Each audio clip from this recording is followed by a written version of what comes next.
Hey guys, welcome back. This is Captain Orlando Muniz with Nomad Fishing Charters. And today we are landlocked due to the whole coronavirus outbreak. So I decided to maybe update the videos a little bit, cover a new topic. Today we're going to be talking about using single strand wire, which we use all the time on the boat. Talk about how we use it, how we rig it, some of the favorite ways to rig it, baits that go with it, that type of thing. So stay tuned. We're going to be talking about that. We're also going to be doing some step-by-step and even some action shots.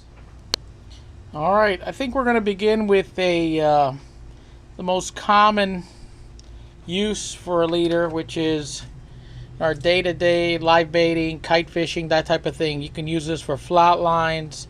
You can use it for kite fishing, pretty much anything, mid-water baits. And it just basically entails a 5, 6, or 7/0 circle hook, kind of light wire like this, and a piece of about 12, 14 inches of single strand number 4 stainless wire. We're going to take the hook, we're going to start our haywire twist. Your wire should be at about a 90-degree angle, more or less, when you start. Again, you're going to twist with both hands, making sure the wires are going over each other and not one around the other. After you twist it 4 or 5 times, you're going to stop, bend your wire so that it's at a 90-degree angle. Hold on to this. I like to leave a little loop here and hold that really, really tight. And then I'm going to make my barrel wraps. Again, they should be nice and tight. You don't want it overlapping. If you get a little overlap, it's not a big deal. I prefer to just cut it and redo it unless I'm in a really big hurry. And I don't advise that. I'd rather just redo it whenever possible. You could also pre-rig these at home. Okay, that there is a perfect haywire twist. Okay, pretty close to perfect at least. Now you can tie this to your monofilament leader with an Albright, or you can use a swivel. A lot of times on the boat we get inexperienced anglers, and especially when using spinning reels, they like to crank when they're against the drag, basically reel against the drag. That puts a whole lot of line twist on spinning rods and reels. So one thing I do to help that scenario is use a small barrel swivel like this one here. I didn't have any here, but on the boat I typically use the small Spro swivels.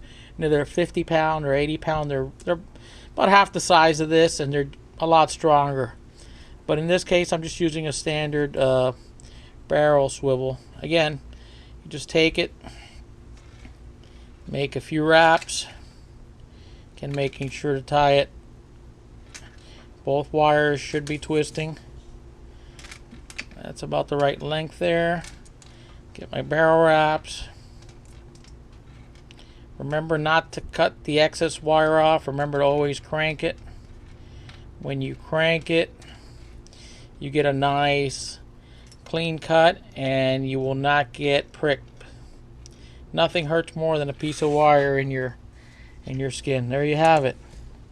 Okay, that's an excellent connection on both ends. Very, very strong. Okay, let me show you another rig that I like to use. Alright, here's a really cool rig that I like to use. It's a stiff rig, and it's especially useful when you're fishing bigger baits and you need a second or a third hook, especially a second hook.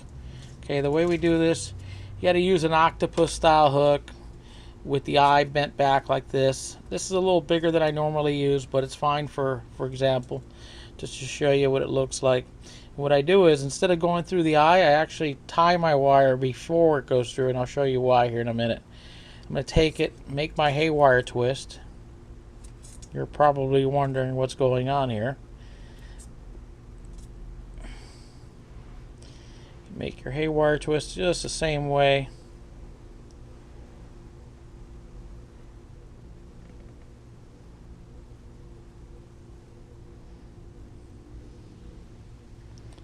Gonna crank it.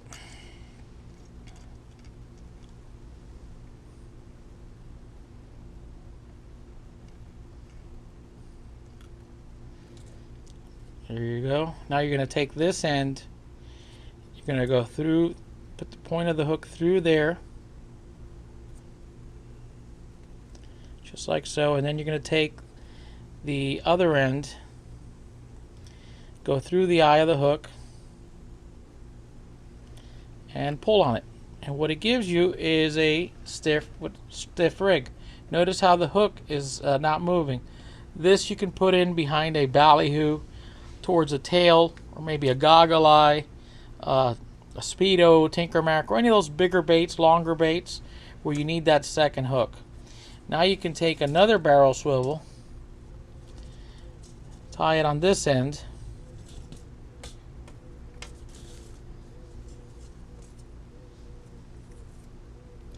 and I'll show you how the whole thing comes together.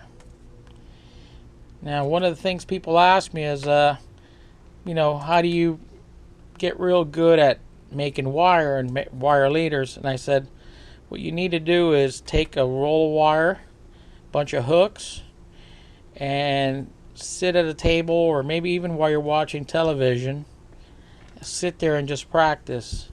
And if you don't get it right the first time, cut them, do them again. Wire is relatively cheap, so if you need to throw away some wire, it's not a big deal. You can always reuse the hooks, even if your wire is not an ideal connection. But the best way to just do it over and over again. Okay, there's that piece. Now we're going to take another piece of wire, and our hook, it could be a circle hook or it could be a J hook, it doesn't really matter. We're going to take this piece of wire, go through the eye of the main hook. We're going to go through the eye of the swivel, and then we're going to tie a haywire here. Okay. Now I've seen this without the swivel. The advantage of the swivel is that it gives you a little extra flex, and the rig can spin a little bit, and it's going to be a little harder for it to kink and break. So in other words, it just gives you an extra security measure, and it allows the bait a little more freedom to swim around. Also, the chances of losing a fish are reduced. So again, we're going to tie our haywire here. You notice my wraps aren't that neat that time. I'm kind of trying to rush through it. I got a little bit of a gap there, but it's not enough to really affect it. Even though it's not my best, it's good enough. It'll work. Okay, notice how this all hangs like this. So if a fish, let's say you hook a fish on the trailer hook, fish is pulling, he's pulling directly on the wire and not on the hook. What happens when you tie directly, when you don't use the swivel, a lot of times one of these wires will end up getting caught here in the eye of the hook, and eventually it'll break your wire. This way, it's got a little extra security because this haywire twist is pulling on the swivel, and this haywire twist is pulling on the hook. So it gives you an added measure of security. On this last end here, you could have either a swivel, or you can go directly to the mono. Okay. Okay, now that we have this tied, we're going to take this end. I'm going to tie that Albright knot that I showed you a little earlier. We're going to start by bending the wire like so, and we're going to take the mono. This is 50-pound mono leader, which is pretty common. 40, 50, 60.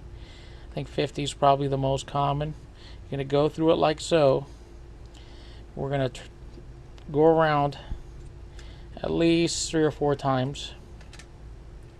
Right about there. Then we're going to go back through the opening at the top. We're going to cinch it down a little bit, and then I'm going to take and wet it, put it in my mouth and wet it, and then I'm going to pull down, cinch it down. There it is. And now remember, I'm not going to cut anything yet. All I'm going to do is take this tag end here, is going to serve as a lever so I can hold this a little better. It's tough to hold, especially when it's a little wet. So what I'm going to do is I'm going to twist it, and we're going to make a haywire twist right behind this Albright. Oops, I just poked myself. Alright, so we're going to make some barrel wraps nice and tight. Now we're going to crank it, and now we can come in and trim the mono. I like to trim it close so it doesn't catch any weeds or anything like that. So there it is. There you have it. That's a really good connection that'll hold just about anything. Okay, and here you have the finished product. Okay, just like that. And then this other one is your basic flat line. Again, you can fish this one on the mid-depth rod. If you're fishing a mid-depth on a downrigger, you can fish it. You can fish this other one here, and you could also adjust your length on the trailer hook depending on the size of your bait. You can go longer if you have like a speedo or a really big horse ballyhoo. You can go shorter for a herring or a cigar minnow. You can go a little shorter than that. You can also adjust this hook and go smaller on this hook. You can go J hook on this end. You could also have a treble as a trailer. You could go to a small treble or a bigger treble like I have here. It all depends what you're fishing for and what you're targeting. The rig should also match your bait. A lot of times people will ask me, well, why don't you have all your rigs pre-made? And I said, well, I could do that, but I would need a lot of rigs because I usually like to customize my rigs to the bait that I'm using. Obviously, if you're doing some tournament fishing or something like that, where you kind of know ahead of time what kind of bait you're going to be using, then you can pre-rig everything. As a matter of fact, the guys that do the tournament fishing usually have everything pre-rigged and sorted, so they could just attach everything the day of the tournament in the morning before they head out. On a fishing charter, we never know exactly what bait is going to be available and what we're going to be using that day. So sometimes we have to make adjustments on the fly, and that's where knowing how to do this stuff and rigging with ease comes into play. Again, none of this is set in stone. You could put your own little twist on it, but these are just some of the basics and some of the things that have been proven to work day in and day out.